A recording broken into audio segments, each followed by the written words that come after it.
ایک سوال کسی نے کیا ہے کہ اسلام میں بچہ گود لینا کیسا ہے، تو اس سلسلے میں بہت تفصیل کے ساتھ احکامات موجود ہیں۔ چنانچہ واقعہ یہ پیش آیا تھا کہ اللہ کے نبی صلی اللہ علیہ وسلم نے خود ایک صحابی جو اس وقت میں بچے تھے، حضرت زید بن حارثہ رضی اللہ عنہ، ان کو گود لیا تھا۔ اور زمانہ جاہلیت کا معمول یہ تھا کہ اگر کسی نے کسی کو اپنا بیٹا بنا دیا تو اس کے ساتھ حقیقی بیٹے جیسا تصور ہوتا تھا اور سلوک کیا جاتا تھا۔ چنانچہ لوگوں نے بھی زید بن محمد کہنا شروع کیا، حالانکہ اللہ کے نبی صلی اللہ علیہ وسلم کی 4 بیٹیاں تھیں اور اسی طرح 2 بیٹے بھی تھے، لیکن ان کا انتقال ہو گیا۔ ایک تیسرے بیٹے حضرت ابراہیم تھے، ان کا بھی انتقال ہو گیا، اور اللہ کے نبی صلی اللہ علیہ وسلم کے بارے میں اللہ نے اعلان کر دیا، ما کان محمد ابا احد من رجالکم ولکن رسول اللہ وخاتم النبیین، کہ آپ مردوں میں سے کسی کے باپ نہیں ہیں، آپ خاتم النبیین ہیں۔ اللہ تعالیٰ کی اس میں مصلحتیں تھیں، لیکن بہرحال لوگوں نے زید بن محمد جب کہنا شروع کیا تو اللہ تبارک تعالیٰ کی طرف سے باقاعدہ وحی نازل ہوئی اور قرآن کی آیت نازل ہوئی کہ وما جعل ادعیاءکم ابناءکم ذالکم قولکم بافواہکم واللہ یقول الحق وہو یہدی السبیل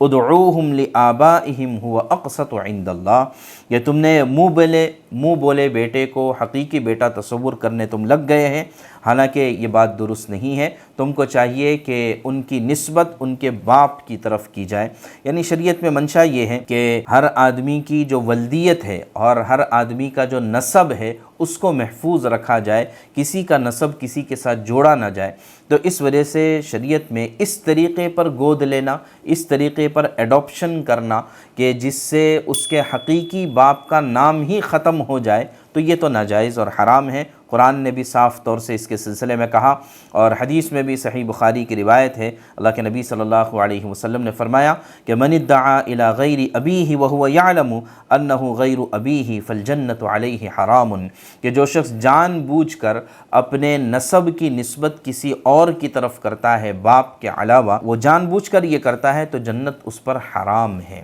تو لہٰذا کسی کو گود لے کر حقیقی بیٹے جیسا سلوک کرنا یہ تو بالکل حرام اور ناجائز ہے۔ البتہ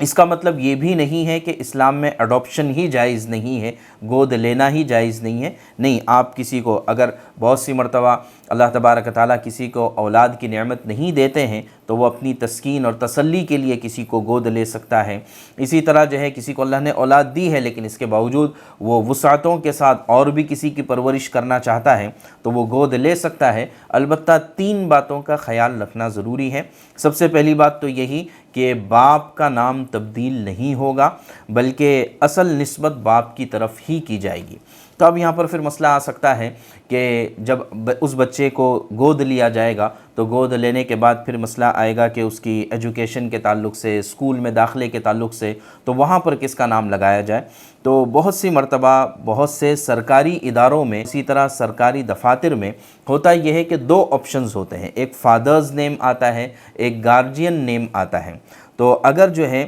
یہ سہولت میسر ہے، جیسے آدھار کارڈ وغیرہ کے سلسلے میں بھی یہ سہولت میسر ہوتی ہے کہ آپ فادرز نیم الگ لکھ سکتے ہیں، گارجینز نیم الگ لکھ سکتے ہیں، تو جس نے گود لیا ہے وہ سرپرست ہے، گارڈین ہے، تو اپنے گارڈین کی جگہ پر وہ نام لگا سکتا ہے، البتہ باپ کی جگہ پر وہ اپنا نام نہ لگائے۔ اس کی ایک مثال بہت اچھے سے سمجھی جا سکتی ہے کہ عام طور سے ہمارے یہاں پر رواج ہے کہ جب کسی لڑکی کی شادی ہو جاتی ہے تو نکاح کے بعد پہلے مان لیجئے کہ اس کا والد کا نام عبداللہ تھا، اس کا نام فاطمہ تھا، تو وہ اپنا نام لگاتی ہے فاطمہ عبداللہ، لیکن جب اس کا نکاح ہو جاتا ہے زید کے ساتھ تو پھر خود بخود اس کا نام چینج ہو جاتا ہے، فاطمہ زید ہو جاتا ہے۔ تو یہاں پر ظاہر ہے کہ جو شوہر کا نام لگ رہا ہے یہ باپ کی جگہ پر نہیں لگ رہا ہے، بلکہ وہ شوہر چونکہ وہ اس کے ماتحت ہے اور اسی طرح شوہر اس پر خرچ کرتا ہے، تو اس وجہ سے شوہر کا نام اور شوہر کی فیملی کا نام اس کے ساتھ لگ جاتا ہے۔ اسی وجہ سے اسپیسیفکلی جب پوچھا جاتا ہے کہ فادرز نیم کیا ہے تو وہاں پر فاطمہ جو ہے زید نہیں لکھتی ہے بلکہ عبداللہ ہی لکھتی ہے جو اس کے والد حقیقی کا نام ہے۔ تو ایسے ہی جب کسی کو گود لیا جائے تو گود لینے کے بعد سرپرست کی جگہ پر گود لینے والا اپنا نام لگا سکتا ہے، والد کی جگہ پر اپنا نام نہیں لگا سکتا۔ اب اس میں پھر مسئلہ ہے کہ اگر کسی وجہ سے یہ پتہ ہی نہیں ہے کہ اس کا والد کون ہے، بہت سے ایسے یتیم خانوں میں بچے ہوتے ہیں یا اور اس طرح کے بہت سارے واقعات آتے ہیں، تو اس وقت میں کیا کرنا چاہیے؟ تو وہ ایک الگ ایشو ہے، الگ مسئلہ ہے، اس کے سلسلے میں مزید تحقیق کی ضرورت ہے، بلکہ ہمارے علم کے مطابق ابھی قریب میں ہی اس سلسلے میں ایک فقہی سیمینار ہونے جا رہا ہے اور اس میں انہی تمام مسائل پر بحث ہونی ہے، تو علماء اس کے سلسلے میں مزید تحقیق کر رہے ہیں۔ اسی بات کا ہمیں خیال رکھنا ہے کہ باپ کی جگہ پر کسی اور کا نام نہیں لگے گا۔ دوسری بات، ہمیں اس بات کا خیال رکھنا چاہیے کہ جب آپ نے کسی بچے کو گود لے لیا ہے تو گود لینے کے بعد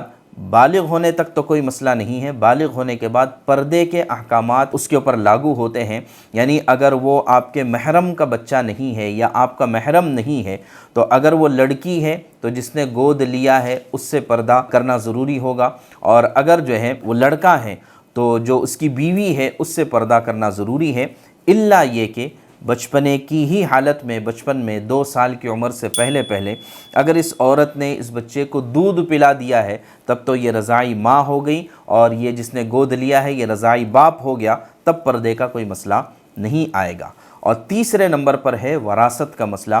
کہ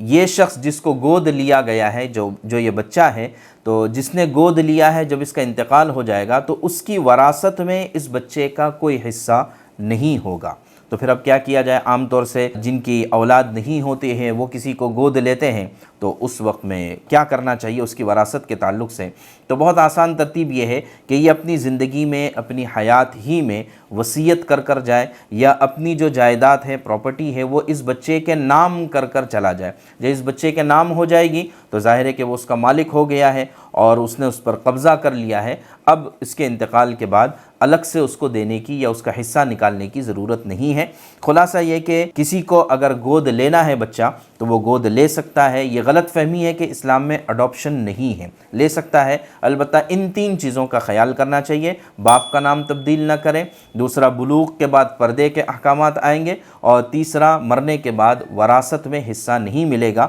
جس کی تفصیل ابھی آئی ہے۔